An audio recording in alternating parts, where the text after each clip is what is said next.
If you're playing Monster Hunter Rise on PC and are looking for some helpful tips, then we've rounded together 10 tips to help you out during your hunts and your playthrough. If you do enjoy these videos, make sure to drop a like and subscribe down below for more helpful content like this. I'm Paradise Central and let's jump into it. Starting off with Dango tickets, they're of course great for ensuring that you get the food buffs that you are after before you go out on a hunt. However, you can quickly run out of these if you're not careful, and this is where the motley mix comes in. You can essentially trade the items that you've previously gathered to obtain these Dango tickets, so ultimately as long as you're gathering out on your hunts, you actually don't run out of Dango tickets as long as you remember to trade them in at the motley mix. Our next tip is another one you might not have heard of. It's the Felvine bulb.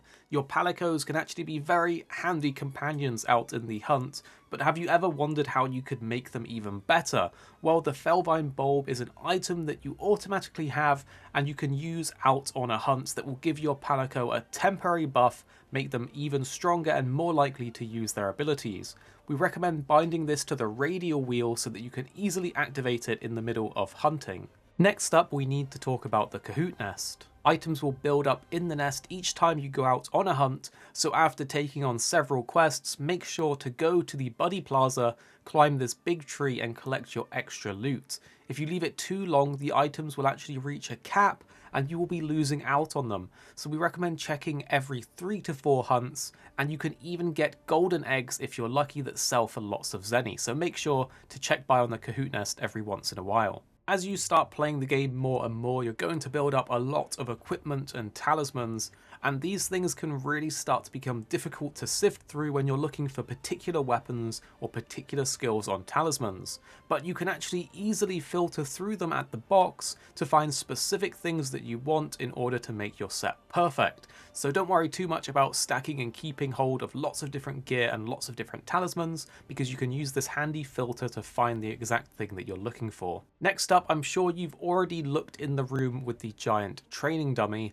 This is of course a great place to practice your combos. However, you can actually change the settings in here to make it shoot projectiles or stomp, which allows you to practice more reactive things such as counters or guard points. This is absolutely fantastic when you're using weapons that can do these things and enables you to practice them on the training dummy before going out into a hunt that could ultimately cause you to cart if you don't get your timing right. So we recommend using the training dummy room, changing the settings according to what you're looking to do, like doing counters or guard points or practicing your combos, and spending a little time in there just to perfect your weapon. Next up, if you've ever seen those shiny little lizards out on a hunt around the map, make sure to throw your kunai at them instead of kicking them. They can actually drop up to 3 shiny items instead of just 1 if you run up to them and kick them. So it's a way to just sort of min-max the number of shiny items you can get from these little creatures without wasting it.